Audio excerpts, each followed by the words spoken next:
هلو ازيكم عاملين ايه؟ يا رب تكونوا كويسين وبأحسن حال. النهارده جايين نعمل وصفة الشيش طاووق. مش قادرة اقول لكم، وصفة حلوة جدا هتعجبكم جدا لو جربتوها بالتتبيلة بتاعتي. ما ننساش نعمل لايك وشير ونعمل سبسكرايب. ممكن نعملها في صينية، نعملها على الشواية، نعملها في الفرن. احنا مش هنغلب. يلا بينا نعمل الشيش طاووق مع بعض.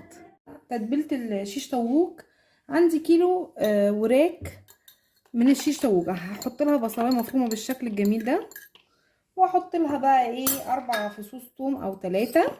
دي تتبيله بقى مميزه، بس ما تنسيش تعملي اللايك وانت تتفرجي عشان اقول لك كل جديد. هبدا بقى اعمل ايه للبصله والثوم دي. اديها بقى ايه نص ليمونيه كبيره كده حلوه، او ليمونيه بالشكل اللي انتوا شايفينه ده. دي التتبيله الاصليه للشيش طاووق، بجد لو جربتيها مش هتبطليها. واديها بقى شويه كزبره، واديها شويه جنزبيل، واديها شويه مرحمهاش حبه هنا ورق لورا، وشويه بابريكا كده حلوين يدوني بقى ريحه التدخينه الجميله بتاعتنا. وتوم بودر طبعا، وبصل بودر ما تكتريش، اللي بتحبيه اكتر حطيه. انا طبعا بحب بقى ريحه التوم والبصل فيها تبقى جميله. واديها بقى شويه ملح ظراف كده زيكم.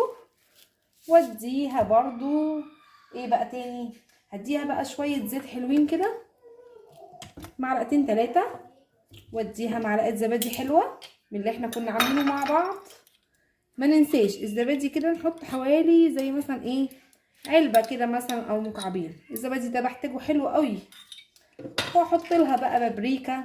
صوص الباربيكيو صوص ده بيبقى جميل قوي زي ما انتوا شايفين. هو ايه شكل الازازه كده، ايه بتقولك خلاص وداع يا دنيا وداع. هنجيب واحده تانية بعد التتبيله دي باربيكيو بيديها طعم جميل جدا. واديها بقى شويه هوت صوص. وما ننساش طبعا ايه الهوت صوص ده بقى بيديها حرقان كده حلو. وما ننساش بقى طبعا ايه الفلفل ايه الفريش بتاعي. زي ما انتم شايفين ابدا اديها حبه فلفل، واقوم مقلبه بقى المكونات بتاعتي كده بالشكل اللي انتم شايفينه كده جميل كده. بصوا اللون مش قادره اقول لكم روعه ازاي.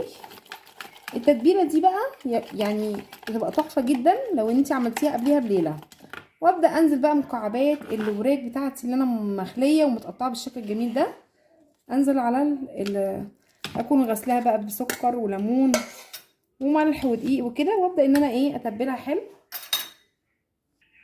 اديها بقى تقريبا كده من فوق لتحت.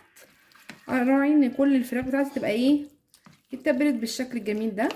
التتبيله والريحه مش قادره اقول لكم حلوه جدا بجد وروعه، لازم تجربيها. بعد بقى ما قلبتها كويس كده وتبلتها حلو، هبدا بقى ان انا عندي اقفلها كده واغطيها ليله كامله، واعمل لايك حلو لغايه لما اسيبها ترتاح.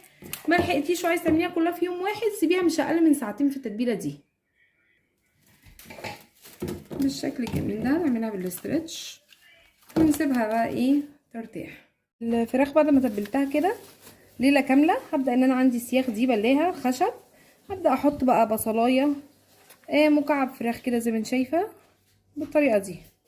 بصلايه مكعب فراخ، طماطمايه اللي بتحبيه بقى.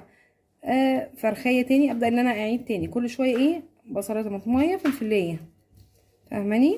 فرخيه. يلا مش هزعلك. نسيغ بقى الفراخ بتاعتنا كده كلها، وابدا عندي بقى شوايه ظريفه احطها عليها. حطيته بالشكل ده شيش طاووق عملته عصيان كده.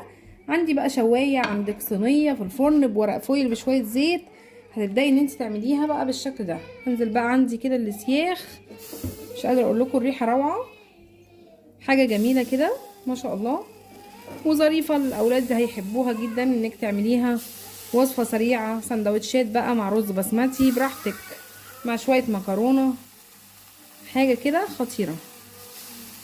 مش عارفه احط ازاي، واسيبهم بقى اقعد اسوي فيهم على كل وش ايه اقلب فيهم لغايه لما ياخدوا لون حلو. الرز بقى بعد ما اتشرب كده ابدا ان انا اوطي عليه واسيبه بقى على نار هاديه. الطاووق طلع معايا بالشكل ده زي ما انتم شايفين، بجد روعه. لو عجبتكم الوصفه منساش نضغط لايك وشير ونفعل زر الجرس ومع تبخاص السلابيب. وباي باي.